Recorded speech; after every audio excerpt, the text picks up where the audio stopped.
hang on. I want to see if I can get this intro to bloody run. We're very proud of our intro. Yeah, hang on. Wait for it, drum roll. That's not going to happen. Right, okay. Hello, everybody. I'm Jack Cox, author of Love Not Fear. I don't even know which way to do this. Right. And I have with me today my usual co-host, Paul Simon Smith. Hello. Who runs a wonderful company called Nirvana, where you can get your supplements from.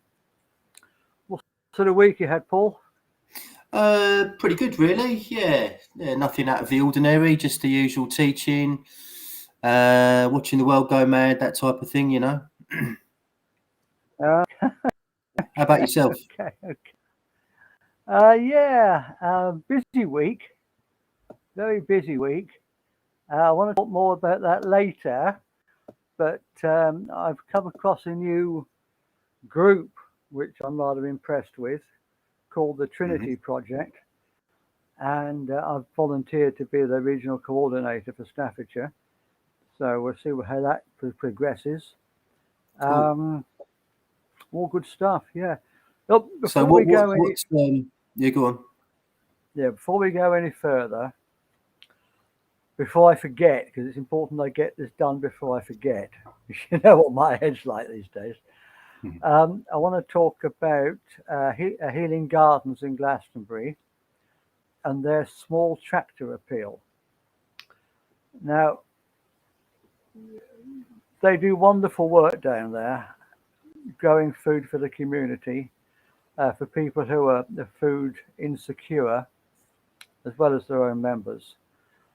And they have a 2-acre site, vegetable gardens, a polytunnel, orchards, and even a sacred spring with a big hedge around it. And all that needs maintenance. And they've got a small team of volunteers trying to do all this. And they need a small tractor just to help with the work. Now I'm going to put a link below.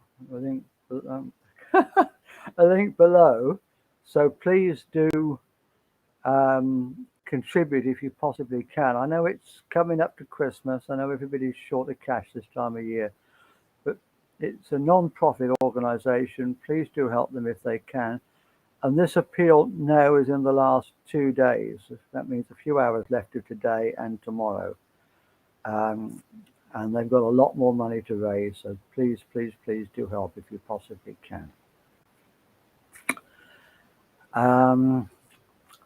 Right, I've done that one. Paul, do you want to do one? Well, I've got a few things to talk about. I was going to follow up a few episodes ago. We did a feature on the UK government promising everyone that they're going to fluoridate everybody's water supply because they love us so much. So I basically looked into that today for the first time in a little while to see what was going on with it. This story broke in September of this year, about 3 months ago. And basically there is zilch, there is zero in the mainstream media about the government's promise to fluoridate every single person's water supply in this country. There's been absolutely nothing. So there was a petition going on, but that was rejected by the UK government in September, pretty much. And that was due to an already active petition being considered, evidently, so they say. But as I say, there's been absolutely nothing about this since the story broke in September. So I'm wondering if this was a case of, let's put the idea out there and see what reaction we get, you know? Yeah, I reckon, mate, yeah. I think they've already made up their minds what they're going to do. Yeah, well, the way things stand at the moment, there's 10% of this country that does have fluoridated water. When I say fluoridated, people, what I mean sodium fluoridated, yeah? So you get a lot of mainstream articles in the newspapers and magazines talking about this, but they'll say that fluoride is a natural occurring element, which it is.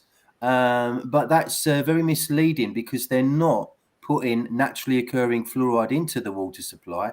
They're putting sodium fluoride into the water supply, which is synthetic, toxic, and extremely dangerous. So there's a big difference. So they, as you, I'm sure most viewers are aware, they do like to lie in the mainstream media. I'll try and send you a link, Jack, to the water fluoridation website that's organised many petitions on this. And yeah, thanks. You send it to me and I'll put it in the comments in the fantastic, yeah. There's some great information on that website about fluoridation. So, yeah, it's a really, really important issue. Thank you. That'd be brilliant. Yeah.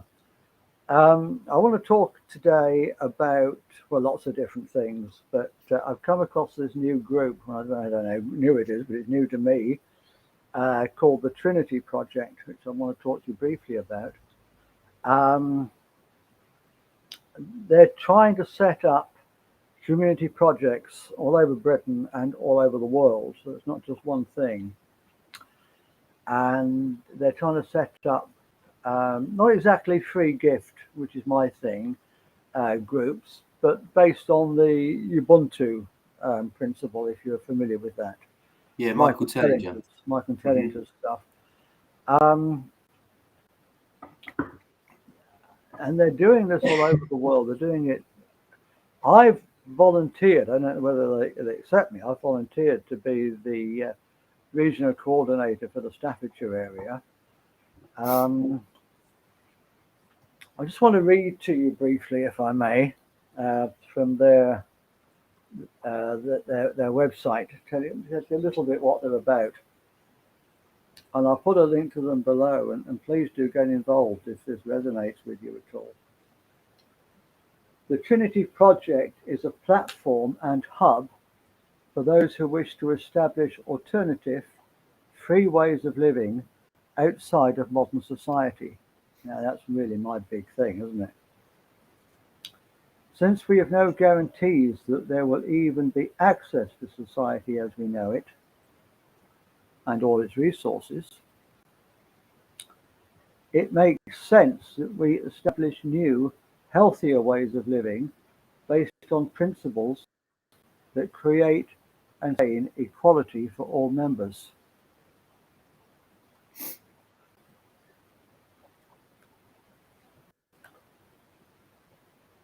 The platform is being worked on right now. They mean the website. It's going to be up in a few weeks because this is quite new. It's a big job that takes a lot of careful planning, organization, and implementation. When it's all live, it will allow users to connect with others in their region with the aim of building off-grid, sustainable communities based on contribution, collaboration, and cooperation.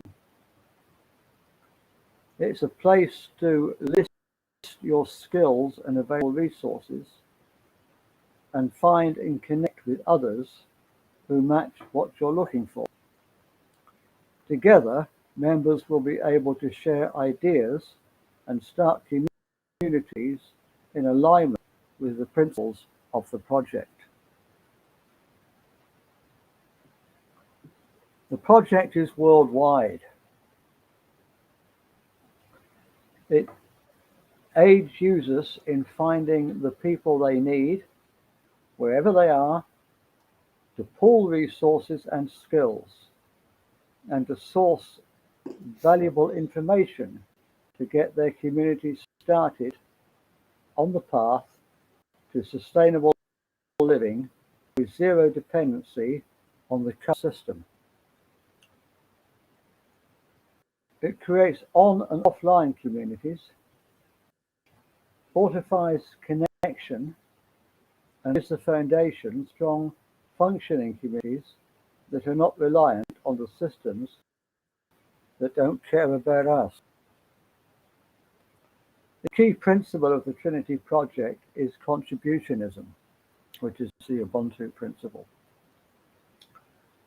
Essentially, this means that communities will be based on equal and cooperative cooperation in terms of times, skills, and labour.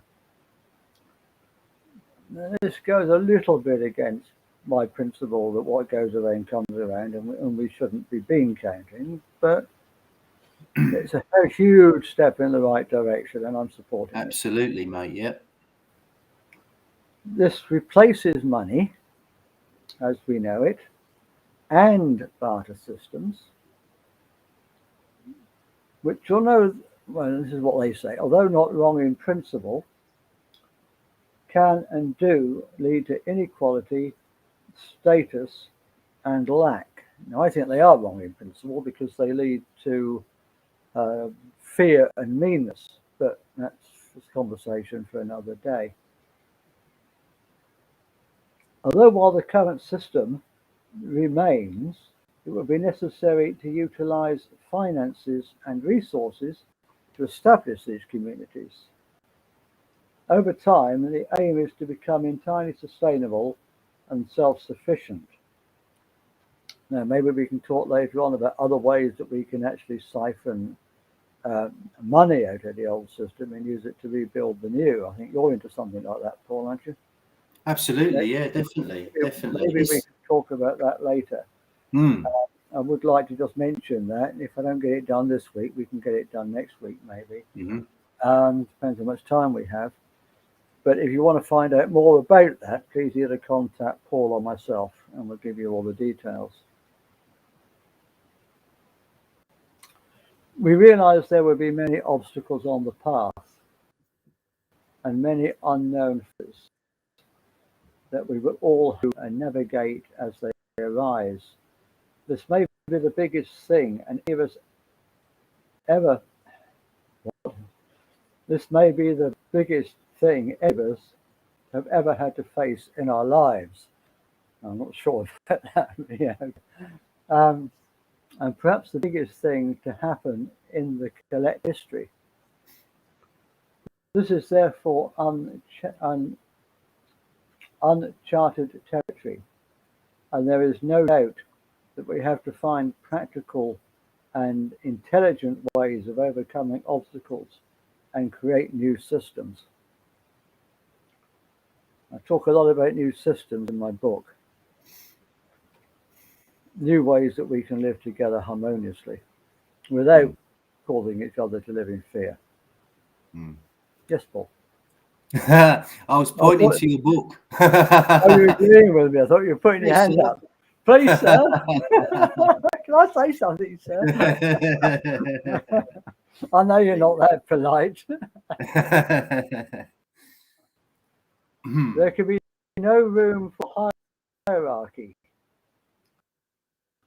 at least not in the sense that there are bosses and dictators. That sounds good. Yet there must be leadership of some kind, and generally speaking, that leadership must be subject to democracy. This is one of the principles I put in my book. Small scale accountable democracy. There may come when the only choice is between being tied into fully monetarized society, operating on digital illusionary currency, or existing in favor of living amongst like-minded people, but with little or no access to the previous society. And I think we've got to get that, haven't we? We've got to move towards that. As I said last week, and as I said in another video I put out, we need everybody who wants to live in the new earth needs to come together and help create it now. And we need all hands on deck rowing. We don't need anyone getting old in the boat. And I've seen a lot of that this week, unfortunately, and it breaks my heart. People accusing other truthers of things and digging up their past. There's no need for that. We've all got dark things in our past we don't want to be revealed, and it breaks my heart when I see truthers doing other truthers. I know. Those who wish to remain free and sovereign in any way will have to choose the latter option. And such a transition is what the Trinity Project aims to make easier. We realise this will be no small task, and that there will be huge challenges on the way. It is what may be necessary to seed a new, healthier world for generations to come. It must be done through new and innovative ways of thinking, since no prior system ever worked before. Nobody can manage this alone, which is why the aim of the Trinity Project is to bring like-minded people together in a shared vision and goal in order to create this new world over time. There's a lot more, and I'll put it all below in the comments possibly, but and in the description. But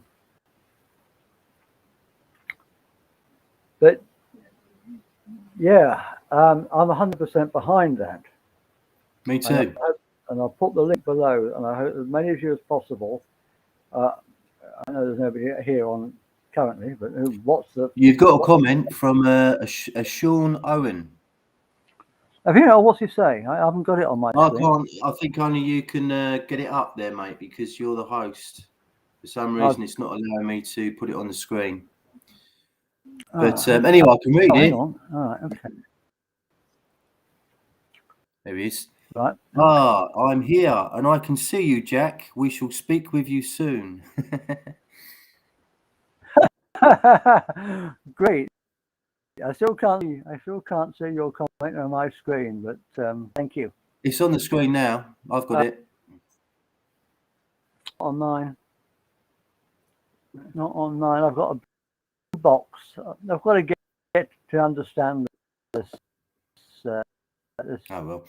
So while Jack's doing that, what we're about is bringing people together on our side of the fence, if you like, and trying to start communities, co-creating, because this is what it's all about at the end of the day. It's about getting together and acting in civil disobedience, non-compliance with maniacs and mass murderers, and coming together and building a new earth, as Jack says. That's what it's all about. So the old system is falling away. It may seem overbearing and tyrannical at the moment, but it's in its death throes. Believe me, trust me, it's in its death throes, which is why they're panicking. The wheels are coming off their bus, and when I said I don't know what you think of this, Jack, but I heard recently that there's an Agenda 30 because they didn't get to Agenda 21 in time. That's the only reason why there's an Agenda 30. So they're behind in their plans or their timeline or whatever. So they've bought themselves some more time. But it all seems to me like they're trying to rush everything. And there's obviously a big backlash to that with people. And as I've said before, I think that a lot of this hinges on how the jabbed people react to the treatment of the non-jabbed. I really do think that, if there's a big backlash amongst the jabbed community, if you like, on seeing how people are being restricted to not being able to access food, for example, pubs, restaurants is to a lesser extent. But yeah, the basic amenities of life, if you like, if we're not allowed to access them, you would hope that the vast majority of the jab people would say that's not on.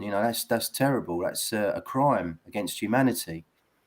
And if that happens, then maybe it all falls down. I don't know, but that's where I currently am at the moment. I think it will. I mean, we're lucky in this country because we're months behind what's happening in the EU and other places. Months behind what's happening in Australia. And there's huge backlash there. Loads of people, millions of people on the streets for Did you see that video that's been circulating around the Um, net this week on that? There's in Australia, there was a guy that got some fuel for his car, went to pay for it, and was told you have to sign into this QR code system. And yeah, I saw quite that. rightly, he refused to do so. And he said, "Look, I'll get you cash. I'm happy to pay for my fuel, but I do not want to sign into this QR code system." And there was a huge row between him and the guy behind the kiosk or whatever. And it's just absolute insanity, isn't it?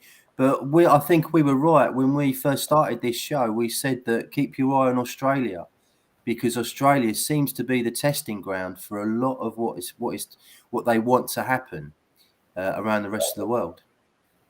I don't see how, as you said, I don't see how any decent person, unless they've been severely traumatized or brainwashed, can sit back and see anybody else be denied fuel or food, the essentials of life. Um, and I mean, it hasn't come to it yet anywhere because there are small shops that are open and are letting them in. But if it ever comes to a choice between rioting or starving, people would choose to riot. Mm. Um, as I say, we're months behind here.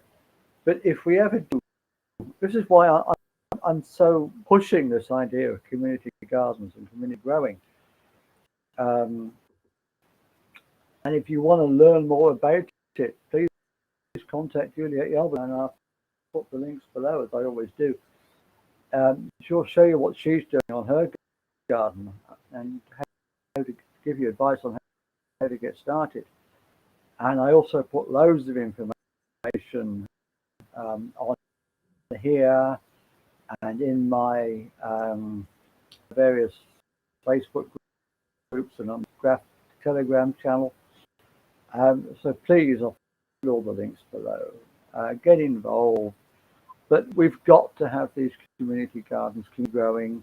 Other alternative ways of feeding ourselves and feeding each other before we get locked out of the shops. Is that crazy? Why can't people grasp that? You know, if we've got to do it now, we've got weeks, not months. We've got weeks. I think they're already right segregating shoppers in Germany. I think it's in Germany. I'm not sure.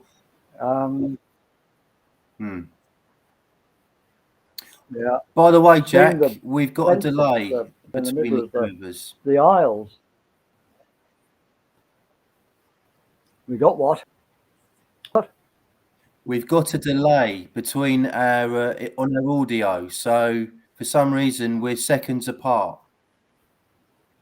Okay. Well, I don't know what we do about that. I mean, I could try. Just if you say something and I don't answer, it's because I haven't heard what you've said yet. If that makes any sense.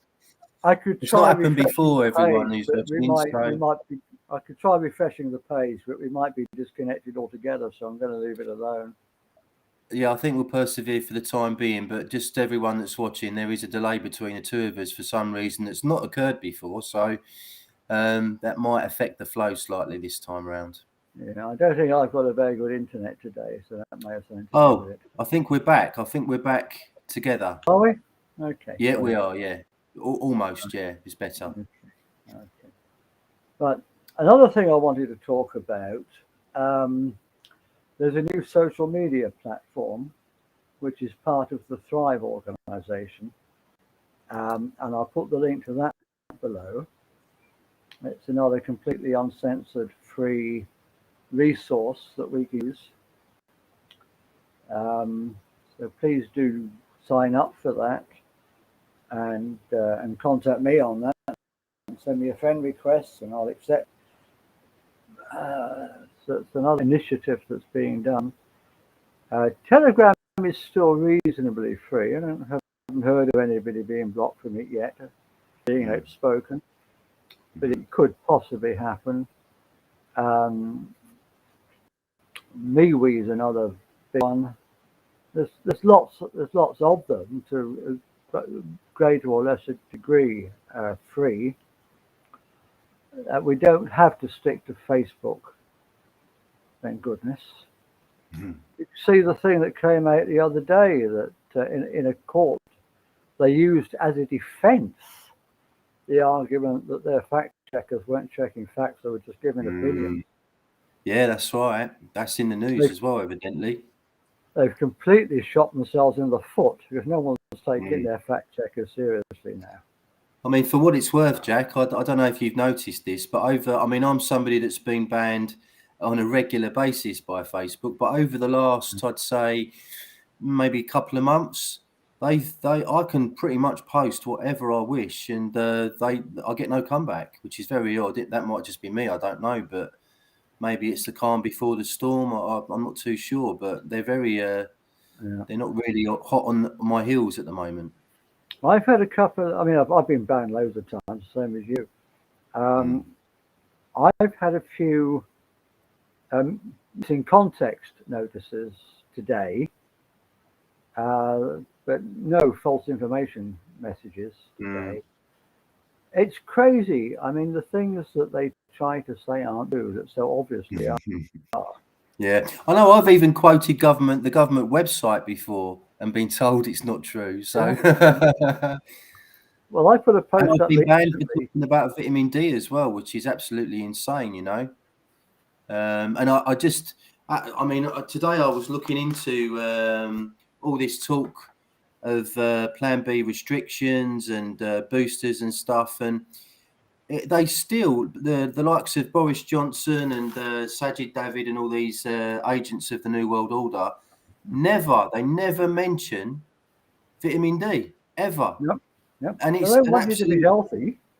Now, if and I don't know what, you know, every viewer that's watching this, they might have their own opinions on what actually is going on with this lurgy that we're experiencing or not experiencing at the moment.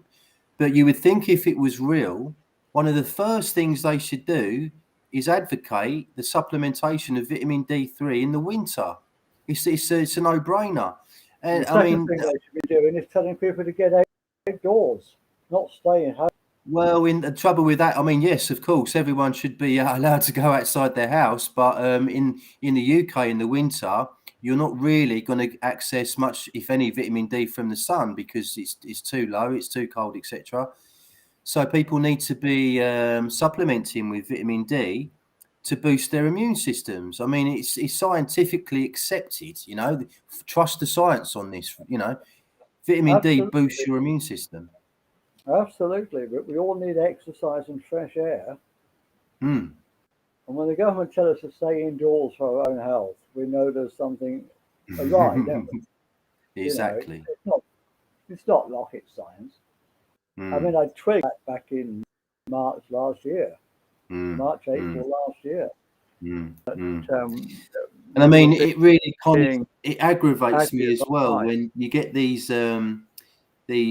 talking heads or these so-called scientists and people that say that anything above 1,000 IUs of vitamin D is toxic and is dangerous. It's absolutely ridiculous. Did you know if you lie down on a Spanish beach in the summer for an hour, you'll get 4,000 IUs of vitamin D approximately? Yeah. So I know when I used to go to Spain quite a lot, and I used to sit on the beach for hours and hours and hours. You know, you don't if you're at Gatwick Airport, you don't see people walking off planes coming back from Spain. You're like, in a state because they've had too much sunshine. I mean, it's absolute insanity. What we're told about vitamins and minerals is a load of absolute tosh. It really, Well, really is. I lived there for 17 years and spent a good proportion of my life on the beach, and I Mm. never got cancer or anything. Is that In well? fact, I'm go on. they say that the best way to get exposure to the sun is to start early in the year when it's not that strong Mm. and build up Mm. your immunity to it. Exactly. Exactly. I mean, Build you yourself can up be silly slowly. and get sunstroke or something. I'm not advocating that, but I'm just pointing out that you know if you go on a holiday somewhere hot, tropical, whatever, and you lie on the beach for hours, it's not going to kill you. But you are going to get several tens of thousands of IUs of vitamin D, which the government says is toxic, which is just ridiculous. Yeah, I do miss those days. In your Playboy days, Jack. Sorry? In your Playboy days. In my Playboy days. Well, I used to be a beach bum. I used to do massage on the beach. Oh, really? Wow. Yeah. Wow. Yeah, I only did it for one season, but really used to enjoy doing that on a naturist beach. So that was great fun. We'll leave that there then, shall we? Oh, just let it all hang out, mate. Yeah. Moving swiftly along, people. Right. The other thing I wanted to mention, there's a video going around on social media called "The Gathering of the Tribe," which I've got on my groups, and Juliet's put on her page, and various other people. I want to talk about that because it just struck me when I watched it. It's only a short video. It's a cartoon or animation or what you want to call it. And it just struck me on a very, very deep chord when I watched it. In a very, very deep level. It talks about other people somewhere else in the universe, possibly in some other time. And I take this little bit of it, not necessarily literally, but as a good analogy. And they volunteer this project, which is to come to us and help us with this transition into fifth dimensional consciousness in the age of Aquarius. And in the analogy that they talk about a shaman bringing smoke into their face and taken to a deep trance. Now, whether it's actually that or whether it's just us choosing to incarnate here at this time, it doesn't really matter, does it? The fact is that we're here. And it said a lot of things that really struck me deeply. It said that when we're here, firstly, certainly in the beginning of our lives, we won't remember where we've come from. It also mentions that there are lots of different tribes that we've come here, different times and different places. It's not just one group. And that we feel out of place. And when I was a kid, I really felt out of place. In fact, I had a hard time as a child believing that my birth family and my friends and my teachers and the people I met in the street were even the same species as me. I just didn't feel I belonged.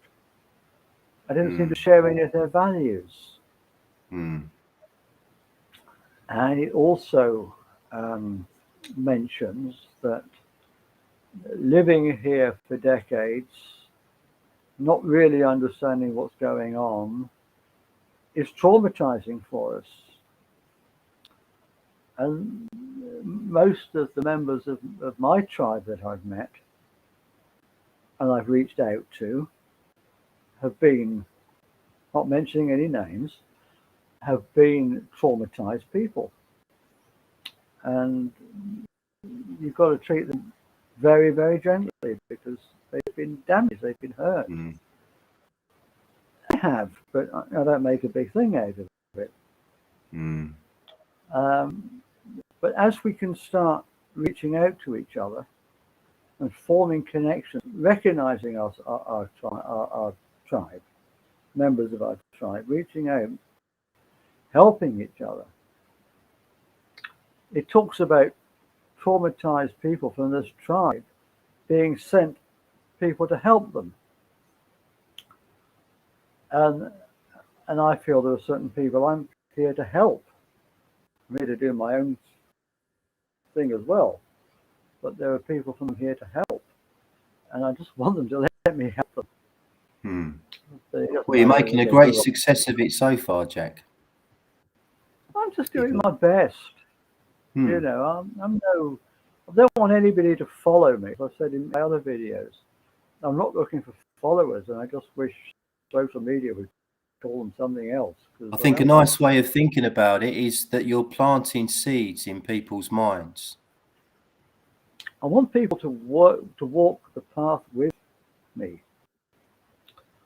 I reach out to people I want to walk the path with me. Some of them say yeah, and some of them say me, and that's up to them. But as I've been putting up before this, I've been putting a lot of stuff on my in my other groups recently about finding the others and reaching out to the others. I put a video up about it a few weeks ago. Reaching out, making friends, joining communities. If you can't join, start one. And how important it is that we all reach out to each other and find other members of our tribes and work together. Yeah, I had a great experience of that in Glastonbury this year with some people we regularly talk about, and they're definitely my tribe. Going back to your original point, Jack, if you feel like a stranger in a strange land, that's probably who you are, is what I would say about that. Absolutely. I mean, it's not and I join you with that as well. I've never felt like I particularly belong in this place, wherever I've been. Doesn't make me special. It just makes me a bit different, I suppose. But yeah, I've never claimed to be special. I never claimed to be better than anybody else. Just different. It's like when people ask you, when did you wake up? Well, it's a difficult question to answer that. I remember first seeing and reading about the JFK assassination in the 60s in America, and it being like very extremely obvious to me that the official narrative on that was complete and utter rubbish. And the more you look into it, the more you can see government, CIA, mafia, all involved in this assassination, and therefore one can only conclude that it's not what we're being told. There's things that go on behind the scene. JFK made a speech about secret societies 2 weeks before he was murdered. Very famous speech he made. So it's not just us conspiracy theorists that think along those lines. Presidents do as well. Yeah. So, I mean, Eisenhower, I remember Eisenhower, I don't remember because I wasn't born then, but Eisenhower made a famous address to the American people when he left office as the president. And he warned about the military-industrial complex, the banks taking over the country. That was his final address to his citizens. And so when we say these things, we're mad. But when presidents say them, it's crazy. Well, that's what I wrote about in my first book, Rupert Murdoch's Hitmen, about how the media collaborate on all these different levels with the police and the courts and the government and the military-industrial complex to ensnare us in their web of lies. Exactly. Which is where if we're not fear from. Which is where fear evolved out of that. Where I say that I talk about this web of lies as being the game we did not devise, that we're born into. We don't know any different. We're told lies from the minute we're able to take it in. It's just normal to us to believe all this nonsense. And it's time to unlearn pretty much what we've ever learned and start afresh. Just ask yourself a question on everything that you think you know. Does this serve me? Does it serve the greater community? And does it sound reasonable? And I think most of the time you're going to say no. Does it lead me, another question, does it lead me to live in fear or to live in love? If it leads you to live in fear, then it's wrong. It's a lie. Absolutely. 1,000,000%. Absolutely, Jack. Totally agree there. Some great points. Couldn't have said it better myself. I was actually hoping that Mabi would join us today, but she's not here yet. She might still might come. I told her to join us at any time during the broadcast. That would be nice. Because I really wanted her to talk. I've spoken a little bit today about the Trinity Project, and I want her to talk about the Solaris Project in France. I was going to ask you about that because she mentioned it briefly to me once, that there's this group that she belongs to in France that are doing a lot of good work out there. Yeah. Well, she's a member of the group, and I'm not able to really access it very much at the moment because my French isn't that good, which is why I really like her. In fact, my French is pretty much non-existent. I tell you what, mate, Mabee's English is better than mine. Absolutely.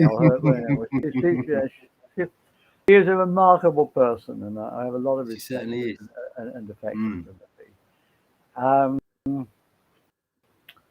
But if she doesn't stay, then that's fair enough. I respect the fact she's had a busy day and she's still getting over a cold. Yeah. Which she got over in record time because she knows exactly what to do and how to treat herself. And this broth that she's made for herself, this vegetarian potassium broth. You're very much into potassium. Well, to a certain extent, it's a necessary mineral. My favourite mineral has always been magnesium. That's my number one, definitely. Okay, closely followed by iodine. I always get mixed up between potassium and magnesium, so maybe I got it wrong. Yeah, I'll have to check back.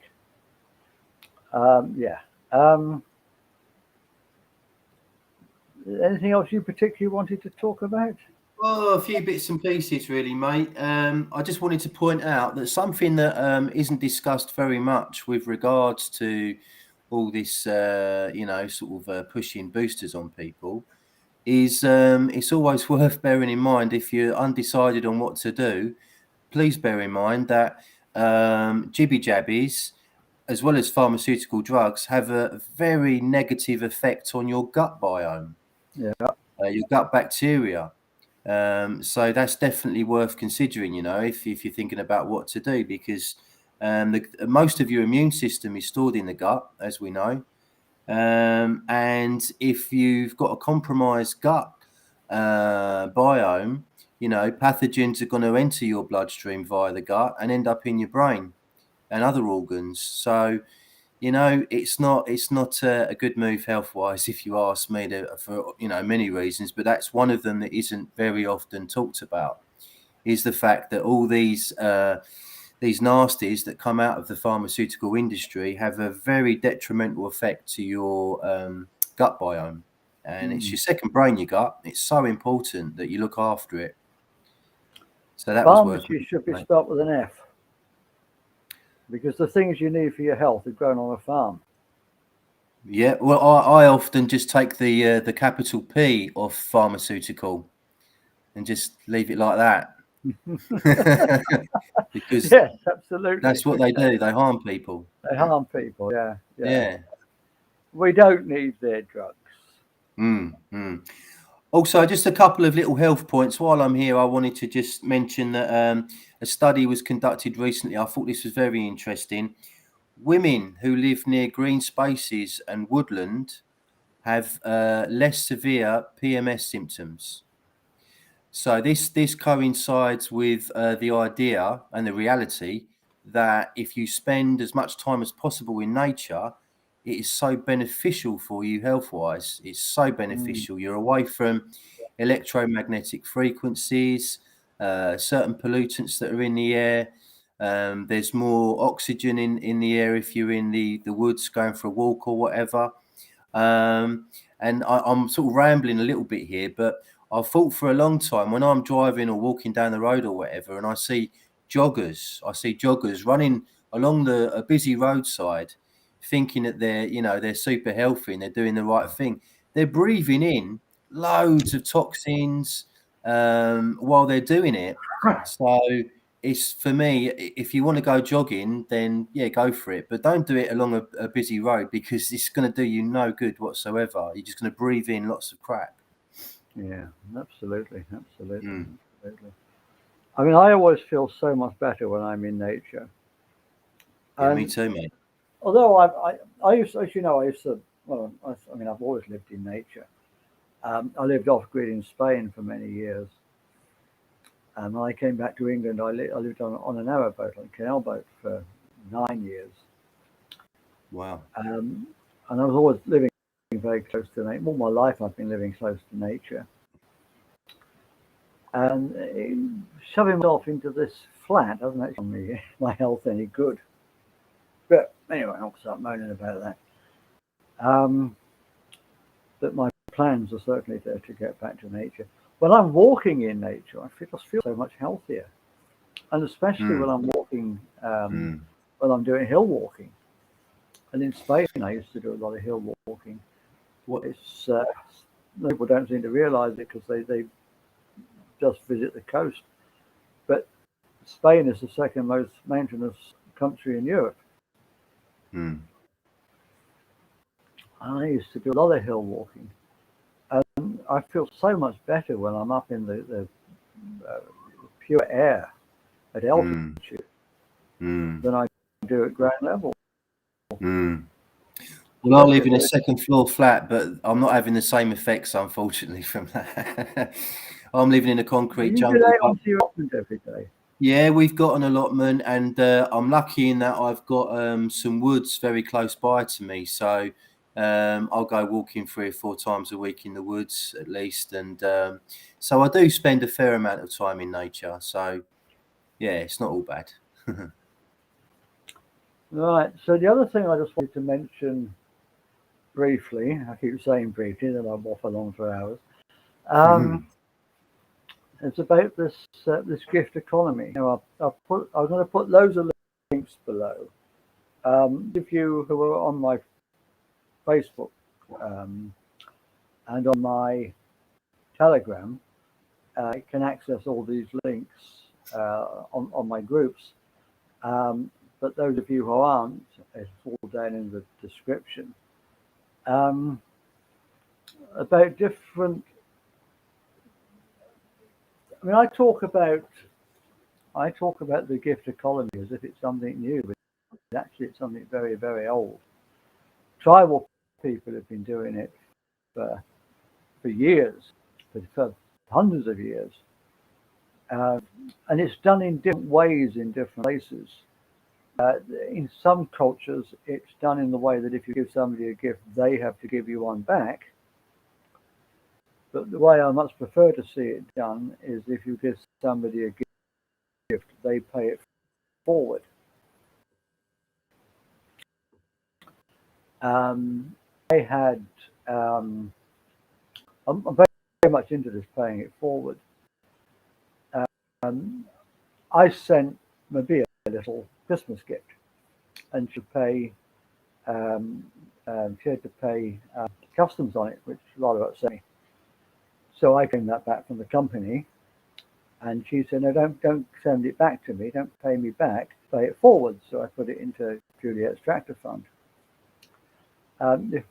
But my idea, if you give the old idea, the old traditional idea, you give somebody a gift, they pay forward, they do something nice for somebody else does something nice for somebody else does something nice for somebody else, and eventually it gets back to you. But no one's keeping score. No one's regulating it. If we come from generosity, love and generosity, I've said this before, if we come from love and generosity instead of fear and laziness, everything changes. The whole world changes overnight. Some notes here, so let me access my notes on that. So yeah, different ways you can do a free gift economy. Community gardens, obviously, we keep going on about that. This wonderful garden that Juliet Yelverton runs down in Somerset. But there's loads of them, thousands of them all over the world, where you go and work in the garden and you take food away for free. And there's food co-ops where you just share food. Something I hadn't really thought about before, but one of the videos that I saw today, and I'm going I'm going to share, woke me up to some other things that are going on. Software like Linux and GIMP, the graphics program, made by people who give it away for free and make no money out of it whatsoever. That's a wonderful part of the gift economy.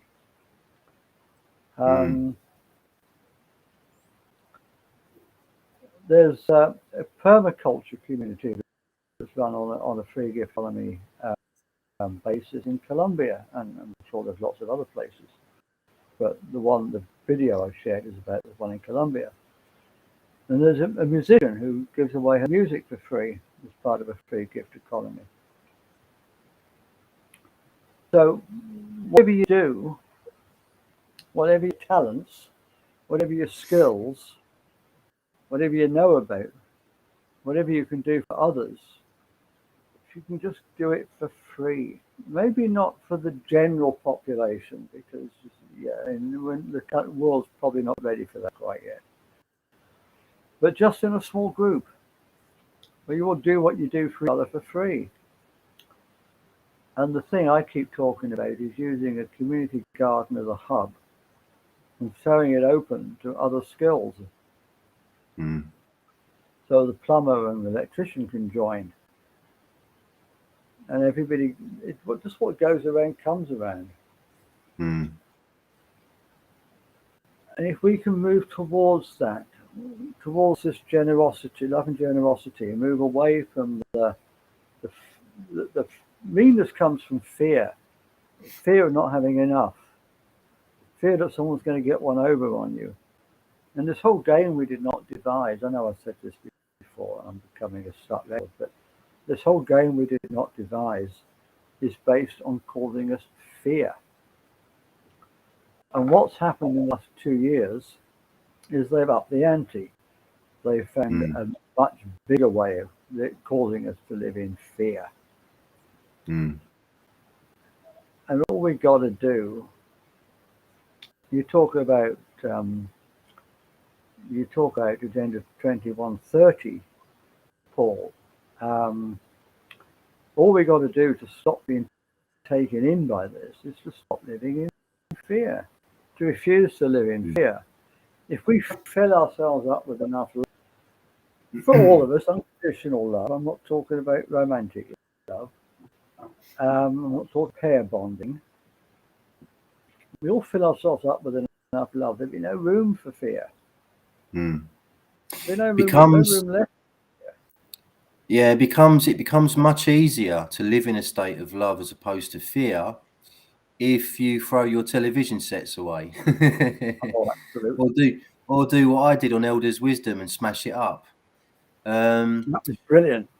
That was yeah, beautiful. I know. I mean, I find it if I go to somebody's house and they've got a big TV on the wall like I used to about 15 years ago, you've only got to be sat in front of it for 5 minutes before my mood really plummets as a result of just watching it. It's like, oh my God, you know. So it's now I'm going to sound like a broken record, but it's one of the most liberating experiences I've ever had was throwing the TV out and you know, not living my life around the TV and just being much more productive, having more interests and developing talents and becoming a better guitarist and all sorts of different things because the TV wasn't there to distract me and put me in a state of fear. I've said this before, but if I go into a pub, which I'm afraid I do occasionally, and the telly's on, especially if the adverts come on,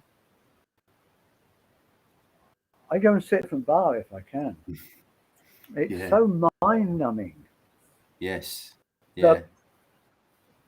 The exaggerated color saturation on these adverts, like the same as they do for children's programs.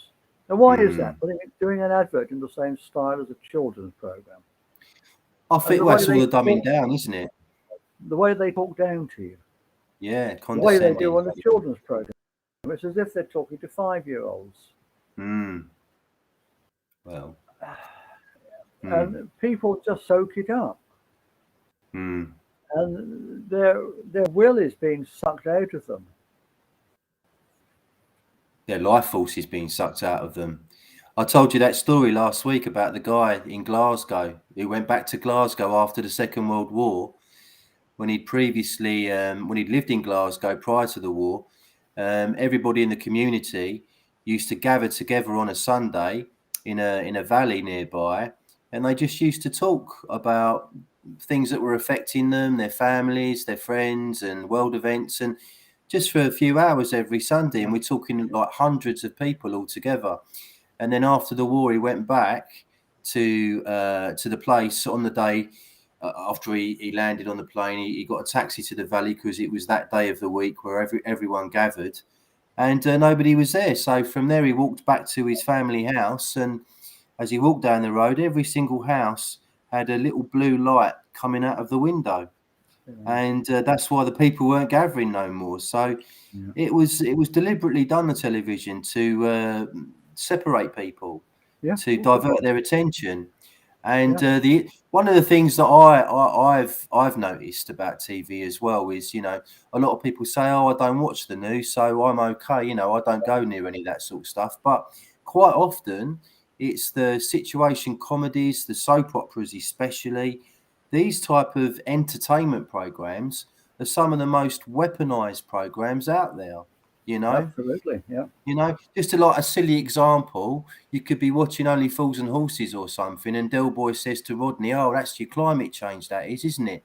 And because Del Boy has said it, everyone thinks, "Oh, climate change is a real thing now." You know, Del Boy said it. You know, that's how it's done. It's done very subtly and very heavily. In those type of programs as well. So when I sort of read about that and learnt that, people like Edward Bernays, the father of propaganda and stuff, you know, I threw it out. I got rid of it. Well, climate change was the first thing they threw at us before they invented the bogey bug to make us live in fear. Yep. And to make us give up our rights and our freedoms. Well, you can't Because do what? that. It's bad for the environment. Now, don't get me wrong. I'm an environmentalist. I did an environmental science degree. I used to work for the RSPB on the reserve, getting my hands dirty all day. I'm a committed environmentalist. I don't think because I don't believe in man-made climate change, human-made climate change, that I'm not an environmentalist. I remember you telling the story. Sorry, Jack, a bit of a delay going on. I remember you telling the story about your tutor at university, was it, who privately disclosed to you and your friends that he thought climate change was a load of old poppycock, as David Bellamy used to call it. Professor McPhee. That was the one, yeah. Yeah, great guy. Great guy. Climate change all day. And then privately, he'd whisper in, he didn't believe in it, but he was scared to speak his mind officially in case he lost his job. Told me all I needed to know about climate change, right there. But you can lose your job for disagreeing with it. If they're going to go to those sort of levels, only 30 then. I'm in university when I was 30. I'd already had a career before that, another career. If they feel they have to do that to push a narrative, then obviously the narrative is BS. And it's the same with the narrative that's going around at the moment. If people are scared of losing their job for speaking out, the narrative is BS, take it from me. That's what it all hinges on, doesn't it? For most people, if they don't toe the line, they're out of a job and they lose the house and they lose the car and they lose everything. Yeah. Nobody knows true and what isn't. The only way we can get to it is by letting everybody have their say, and that includes the people who disagree with you as well as who do agree with you, and then sifting all the different bits of information. But you'll never, ever, ever reach the truth by censoring people. If you stop a man you stop a person from speaking, you don't prove that he's telling lies. You only prove that you're scared of what he's saying. You're scared it mocked your false narrative. People need to become aware of this. I mean, I was very much into free speech years before this current thing came out. It's probably one of the it's a cornerstone of democracy. Without free speech, we don't have democracy. Without everybody being able to speak. Everybody, even the people you disagree with. How can you ever know what's true? If you only listen to one side of the story, if you're only having one side of the story, so there's a square box in the corner of your room. They're not even in the corner of the room anymore.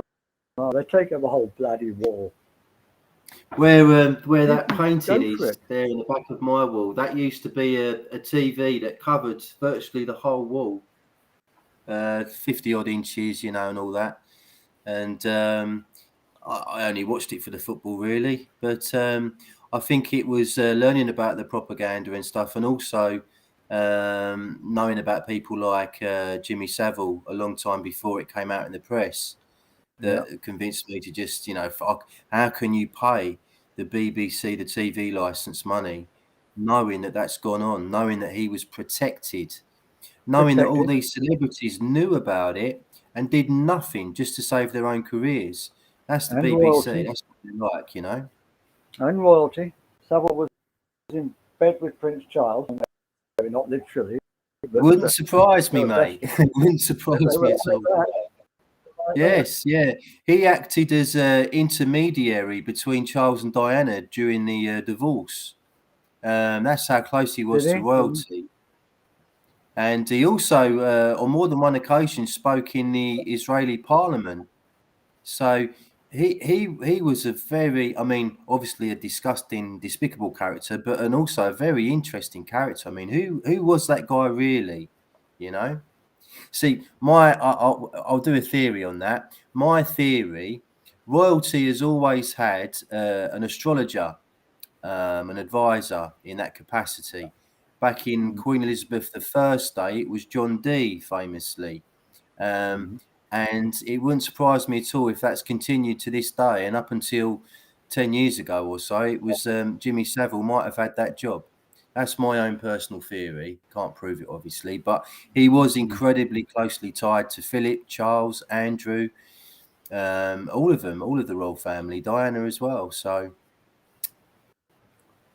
I don't know whether he knows about astrology, but he was heavily into the occult, Jack. He was heavily into the occult. He understood a lot about astrology, and all sorts of esoteric stuff, and practiced magic, black magic. There's lots of documentaries you can see on that. Very, very well researched documentaries. So the guy was far more than he let on TV. He wasn't just fixing it for kids. He was doing lots of stuff. Before we go any further, let's clear up any misunderstandings that may have occurred. We're not in any way associating esoteric things with the black arts. Oh no, it's as above, so below. Yeah. There's a lot of good people that are into esoteric things. Occult just means hidden, doesn't it? Occult just means hidden. It's from the Latin. In fact, it's still the same word today in Spanish. It comes from the Latin. So now there's a lot of good people doing the esoteric things and using it for good. The power is neutral. You can use it for good or for bad. So let's please not associate those two ideas in people's heads. This whole idea of fifth dimensional consciousness and moving towards the age of Aquarius is an esoteric idea. That was heavily promoted by Dolores Cannon about 10-15. She's passed away now, but about 10, 15, 20 years ago, she was talking a lot about that. And I used to really like her. She was very big on past life regressions and things like that. Very interesting lady. I wouldn't say I'm completely on board with the 5D ascension business, but I don't rule it out either. You know, who knows at the end of the day? And perhaps if we all get together and start promoting the ideas that Jack writes and talks about, we might get there. We might get there anyway. Thank you, Paul. Yeah, I don't think there's any question, personally, that I think the fifth dimensional consciousness, or whatever you want to call it, let's not fall out over words, is inevitable. We are evolving as a species, which is why this New World Order thing, this Agenda 30 thing, this Great Reset thing, is trying to drive us backwards. And they can't possibly win because they're going against the tide. They're going against something which is inevitable. All species evolve. You can't hold that back.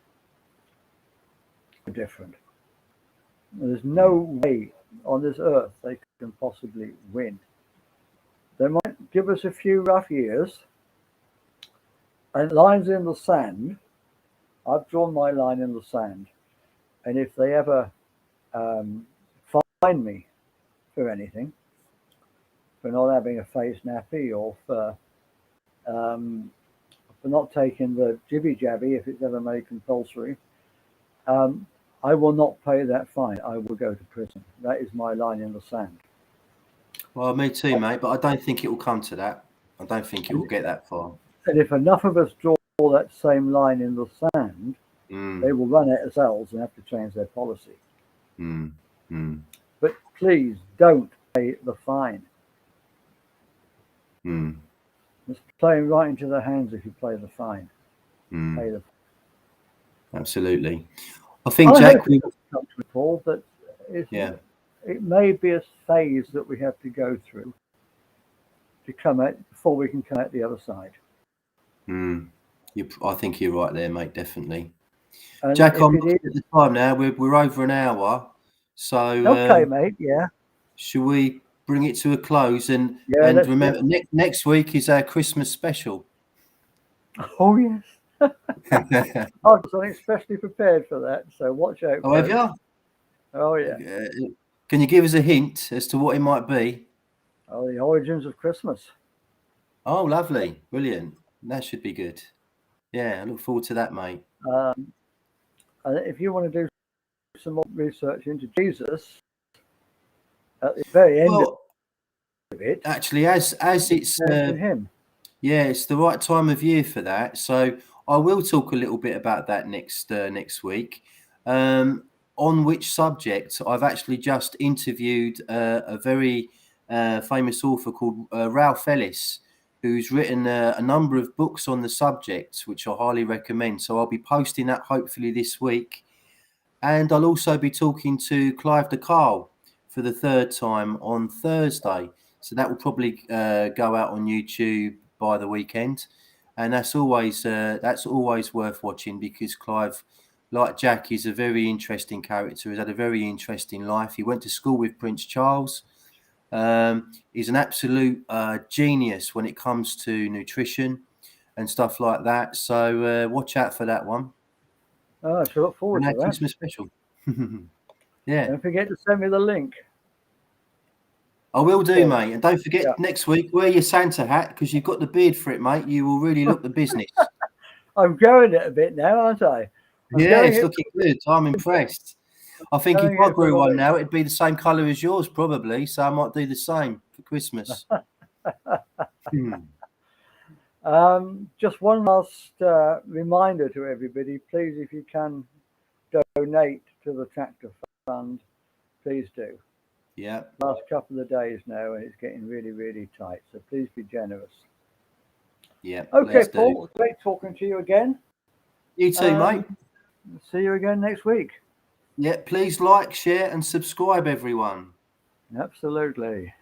Cheers. See you next week. Cheers, everybody. Cheers. See ya.